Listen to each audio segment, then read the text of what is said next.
Não, o jogo já passou, já acabou. Você viu 5 vezes. Ah, aqui errou, né?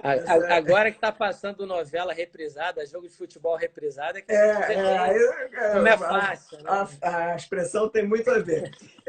Rodrigo, estamos avançando, o tempo corre nesse negócio dessa live, estamos avançando, eu acho que já valia a pena a gente passar um pouquinho para perguntas.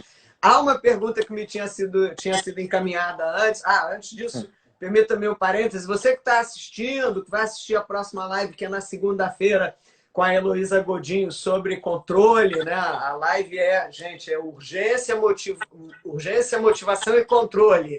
Administração evitando as armadilhas. Esse é o tema da próxima live. Então, você saiba que você pode encaminhar a sua pergunta antes. A gente até agradece, porque quando ela fica passando aqui nesse negócio para eu acompanhar, é uma dureza, né?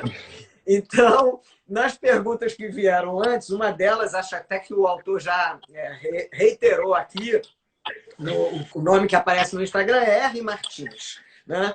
Aí ele pergunta sobre a legitimidade de decretos municipais ou estaduais que envolvam medidas como, por exemplo, a restrição do acesso às praias, porque a praia é bem da União, né? Então, se isso estaria dentro dessa licença, por assim dizer, que o nosso Supremo Tribunal Federal deu à regulação de estados e municípios ontem. Eu acho que sim, pelo artigo 30, inciso 1, né? A competência para legislar sobre assuntos de interesse local, fora a competência para ordenação do solo urbano.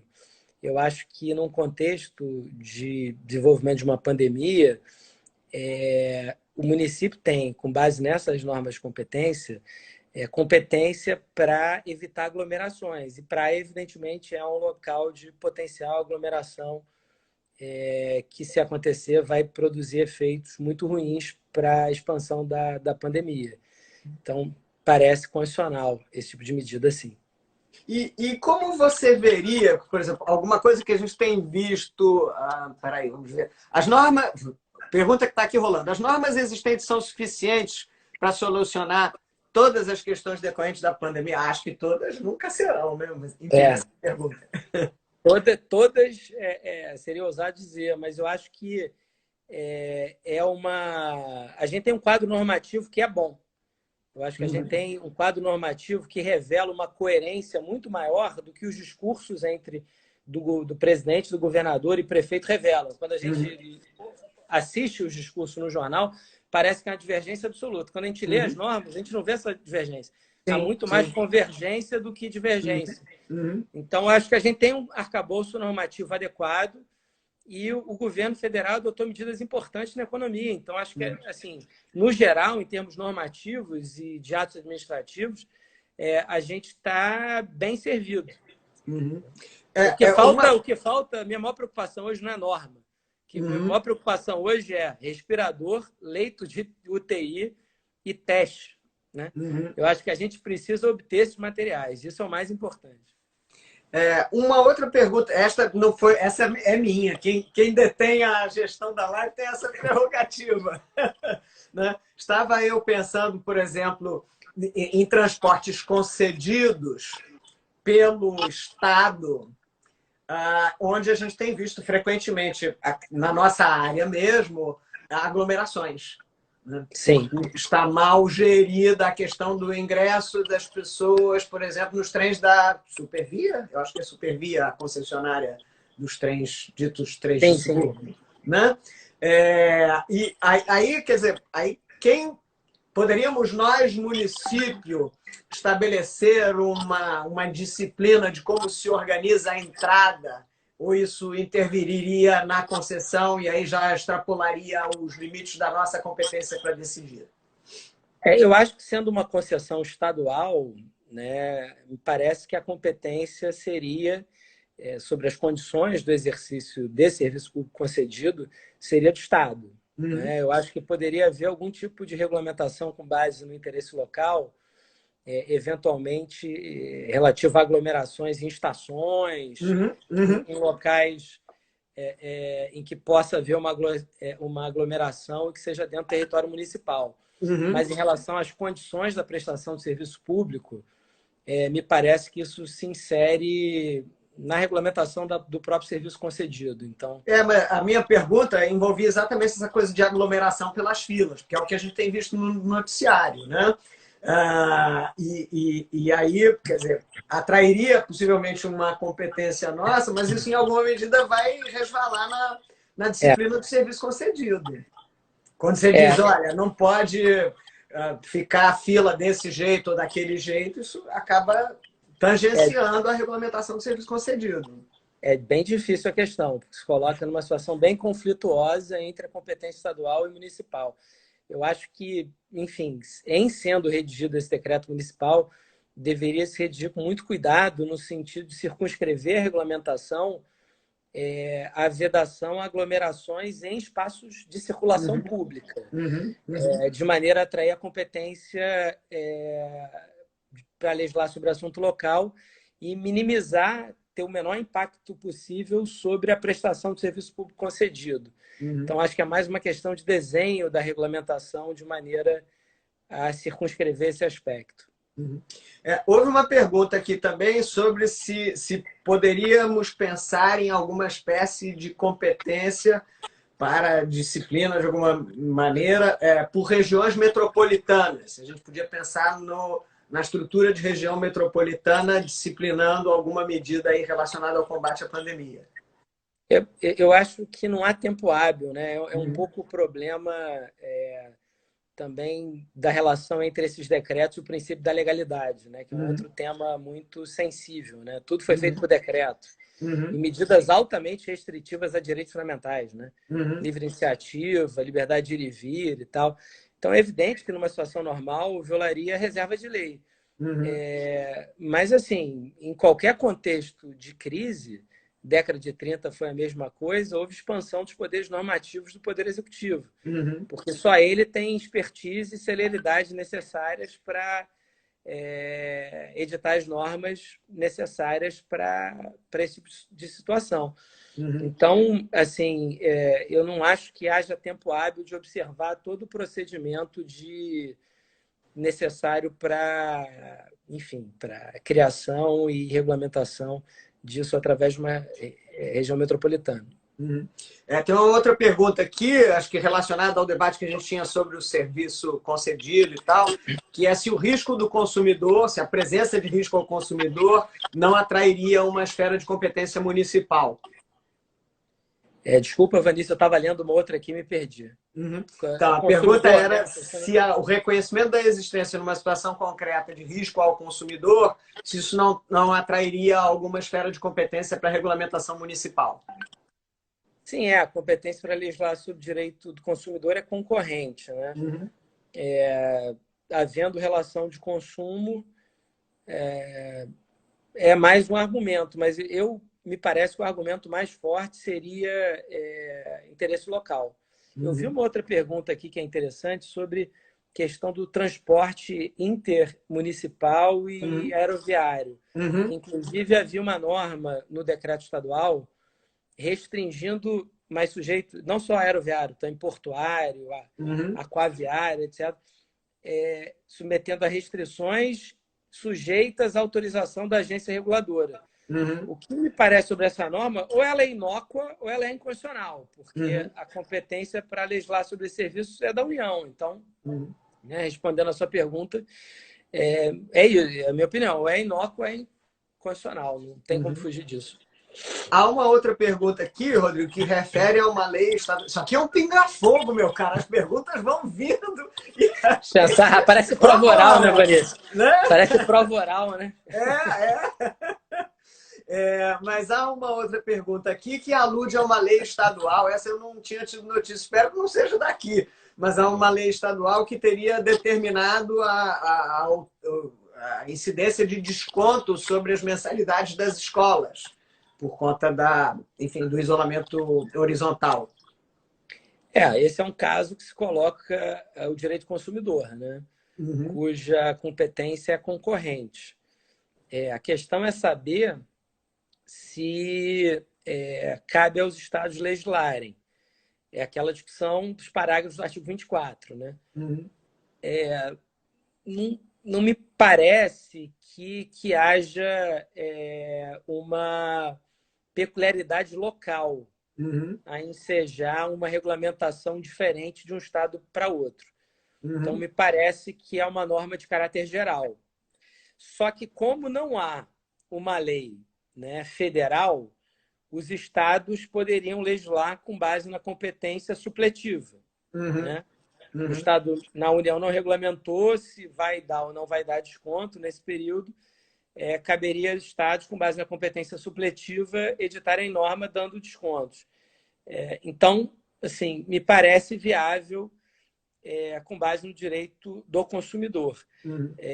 Tem discussões complexas aí de livre iniciativa, né, de ingerência do Estado num modelo de negócio. Né? Será que isso deve ser regulado pelo Estado, dizendo que o desconto é 10%, 20% ou 30%?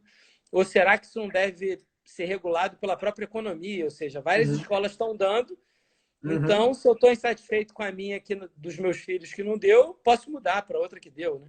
Talvez o mercado regule melhor isso do que o Estado. Né? Eu não sou liberal, mas estrito senso, mas assim, nesse caso eu acho que eu tenho certo medo do Estado arbitrar valor de mensalidade escolar. Teve dois comentários aqui, um da nossa colega Luísa Vereza, que está nos assistindo. Obrigada, Luísa. Luísa está na fila do agendamento, vai fazer uma live com a gente em breve, estamos só definindo o tema. Mas Luísa e mais uma outra pessoa que está assistindo, Karen, dão conta de que há um PL aqui no Rio nessa linha de dar desconto em escolas, enfim, por conta aí da pandemia. Estamos vivendo tempos estranhos, diria o ministro Marco Aurélio. Comentário aqui do nosso colega também, José Marcos, dizendo competência de direito civil. Eu não concordo, me parece que seja uma matéria de direito consumidor. Então, a competência me parece concorrente, não privativa da União. Eu também tenho essa inclinação a achar que isso está mais concedendo 30%, diz a Luísa. É o PL. Eu também creio que isso está mais... também tem uma notícia de há um PL federal na mesma linha. Né? Agora, efetivamente, num universo tão diversificado como são escolas, você dizer, olha, o valor é tanto, eu acho uma temeridade, né? Aí uma é de horário integral, outra é bilíngue, outra é não sei o quê. A composição de cursos é totalmente diferente, né? Teria uma crítica muito séria quanto à inconstitucionalidade material por violação ao princípio da livre iniciativa. Eu acho esse argumento ainda mais forte do que a questão formal relativa à competência. Eu acho isso complexo.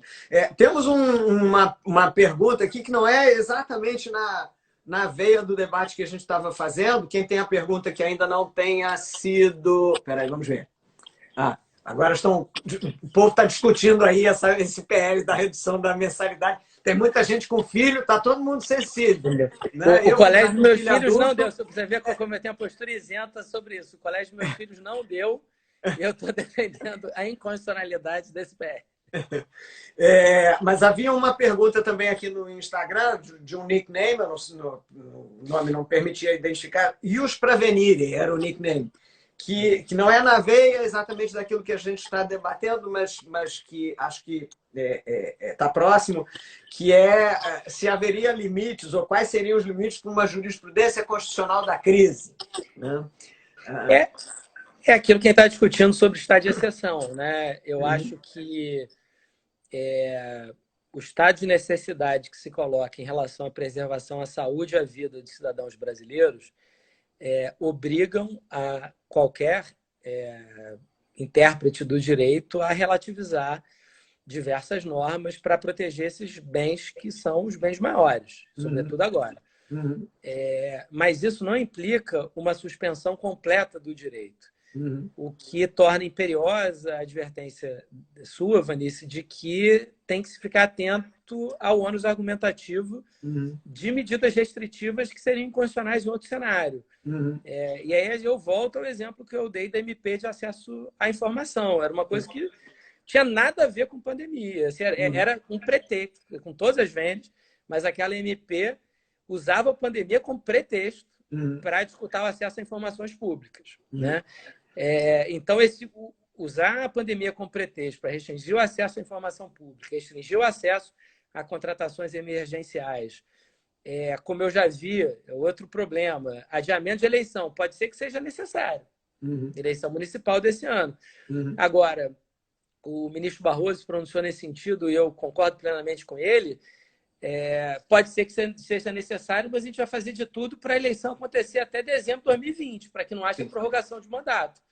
Porque a prorrogação de mandato é muito perigosa. É um precedente muito perigoso. O sujeito vai ter um mandato mais extenso do que o povo lhe outorgou sem a renovação da aprovação popular. O que é algo que, para a democracia, é muito sério, né?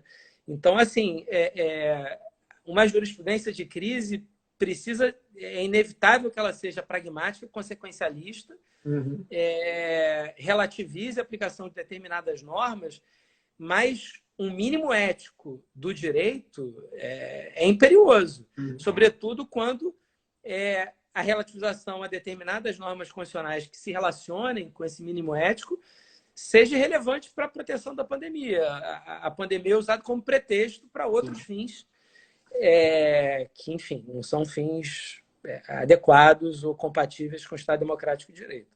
Eu também já andei usando uma frase aí mais jocosa. Eu digo que pior do que o corona é o carona. Né? É o interesse... Né? Posso pegar emprestado? Eu cito a fonte. Pode replicar. Adorei. Eu acho que esse é o problema mais sério que a gente está vivenciando. Bom, Rodrigo, enfim, como eu disse, o tempo voa. Parece que não, 1 hora é muito, mas não, 1 hora passa muito rápido. Né? E, enfim, o nosso tempo está terminando. Eu preciso encerrar, porque senão o Instagram derruba e eu não consigo gravar. E aí já digo às pessoas que estão aqui angustiadas: ai, pelo amor de Deus, grave a live. A gente grava, ela depois vai ser editada e vai para o canal da PGM no YouTube, canal PGM Rio. E aí, então, estamos nos encaminhando para o final. Eu devolvo a palavra para você, Rodrigo, para suas considerações finais. Não, agradecer novamente, foi um prazer. Essa hora passou, parecia que foram 15 minutos. Foi um bate-papo maravilhoso, eu adorei. E parabéns pela gestão brilhante no Centro de Estudos e conte comigo. Foi um prazer. Eu queria, então, vou aproveitar, já que estamos ao vivo, vou contrapropor o seguinte. Quem não conseguiu ter a resposta atendida agora, poste depois no Instagram da PGM Rio, que eu passo para o Rodrigo e a gente combina, a gente faz outro take só para responder o que ficou faltando da pauta de hoje. Pode ser, Rodrigo? Combinadíssimo. Beleza. Então, não deixe de postar a sua pergunta, que não houve tempo, porventura não tenha havido tempo para responder hoje, porque depois nós vamos fazer um TBT com o Rodrigo Brandão para as perguntas que não tenham sido hoje enfrentadas. Queria agradecer obrigado também, Vanessa, desculpa te interromper. Obrigado a todos que assistiram, vários comentários elogiosos aqui, fico muito feliz e honrado. Muito obrigado. Eu queria agradecer muito ao Rodrigo pela disponibilidade, prontamente aderiu. Queria agradecer as pessoas que vieram. Né? Queria dizer que essa iniciativa, né, de advocacia pública colaborativa está aí aberta. Você que queira sugerir um tema, fique à vontade. Nós estamos aqui para construir juntos um sentido para todas essas coisas tão diferentes que estão acontecendo. Rodrigo, mais uma vez, muito obrigada. A vocês todos que estiveram conosco, obrigada também. Uma boa noite. E vejam, nos encontramos na próxima live, segunda-feira, 18 horas, com a Heloísa Godinho, para falar sobre urgência, motivação e controle, a administração evitando armadilhas. Boa noite, Rodrigo. Tchau, gente. Boa noite. Boa noite. Tchau. Muito obrigado a todos. Tchau. Tchau.